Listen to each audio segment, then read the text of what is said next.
यदि कोई बाहर, वृंदावन धाम के बाहर रह रहा है अन्य प्रदेशों में, और उसके हृदय में ये बात है कि हम बहुत समय तक वृंदावन वास तो नहीं कर पाएंगे, ऐसा हम माया से जकड़े हुए हैं, तो हमें जो वृंदावन वासी को लाभ मिलेगा वो हमें कैसे मिले? क्योंकि हमारा फिर तो जीवन व्यस्त हो जाएगा, हमें अखंड वृंदावन वास तो मिलने वाला नहीं, क्योंकि हम इतने मोह में फंसे हुए हैं, इतना हम संसार में सत्यत्व बुद्धि किए हुए हैं, घर परिवार में इतना महत्व बुद्धि किए हुए हैं कि हम वैराग्य करके वृंदावन धाम में अखंड वास करें, इतनी तो हमें सामर्थ्य दिख नहीं रही। तो हम क्या करें?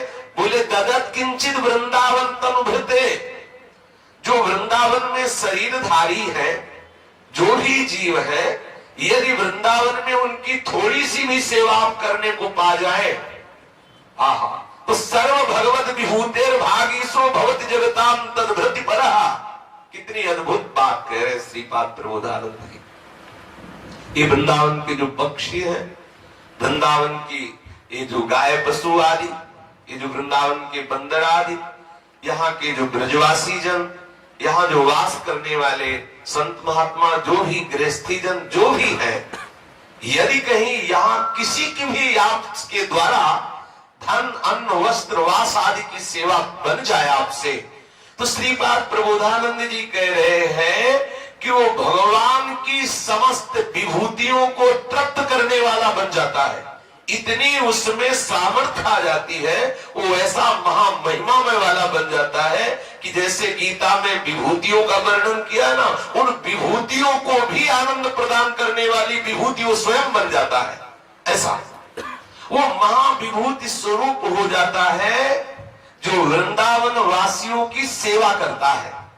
यद्यपि वो वृंदावन वास नहीं कर पा रहा, अखंड वृंदावन वास नहीं कर पा रहा, पर वृंदावन के पक्षियों को, वृंदावन के पशुओं को, वृंदावन के बंदरों को, वृंदावन के जो ब्रजवासी जन है, जो गृहस्थी जन आके रहे, मानो ऐसे गृहस्थी जन है कि भगवत चर्चा सुनकर भगवत प्रेम के लिए लालायित होकर श्रीधाम वृंदावन वास कर रहे हैं, उनके पास सम्यक व्यवस्थाएं नहीं है।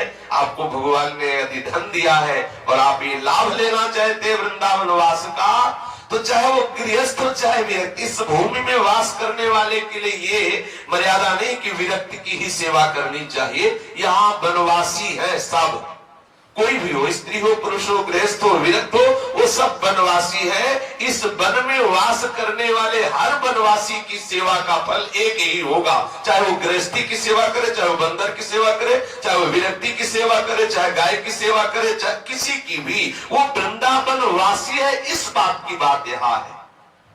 कोई भी हो, अगर उसको आवश्यकता है और आपको भगवान ने दिया है धन आदि, अन्न आदि, वस्त्र आदि, ऐसी सामर्थ्य दी है और आप परम लाभ प्राप्त करना चाहते हैं, तो मोह और लोभ का त्याग करके वृंदावन वासियों के वास की व्यवस्था, भोजन की व्यवस्था, वस्त्र की व्यवस्था, उनको प्यार दो, उनके प्रति अपनापन करो, उनकी सेवा करो, तो जितनी भी विभूतियां भगवान की है वो सब आपसे तृप्त हो जाएंगी और आप महाविभूति स्वरूप हो जाएंगे।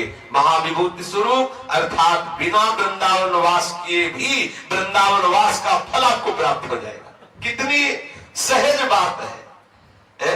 कांच के बदले में मणि मिल रही है, कांच के बदले।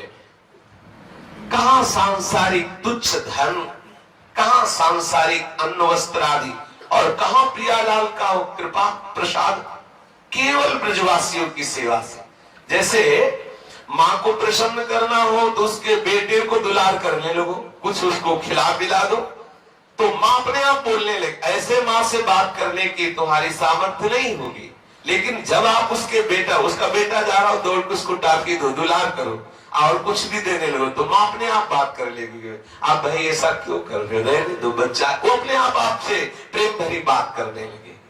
ऐसे ही हमारे प्रियालाल के लाडले हैं वृंदावन वासी, चाहे वो बंदर हो, चाहे वो पशु पक्षी हो, चाहे वो गृहस्थी हो, चाहे वो विरक्ति हो, चाहे ब्रजवासी हो, चाहे बाहर का वासी हो, जो यहाँ इस भूमि पर वास कर रहे, वो हमारी लाडली के लाडले हैं। प्यारी जी ने कृपा की तब आके वास कर रहे। इन वृंदावन वासियों की कोई भी शरीर से सेवा, अन्न से सेवा, वस्त्र से सेवा, धन से सेवा, वास की सेवा यदि ऐसा करता है तो हमारे लाडली लाल उस पर कृपालु होते हैं और जो वृंदावन वास का फल है वही फल उसको प्राप्त होता है। ये देखो कितनी बढ़िया बात श्रीपाद प्रबोधानंद जी महाराज ने की।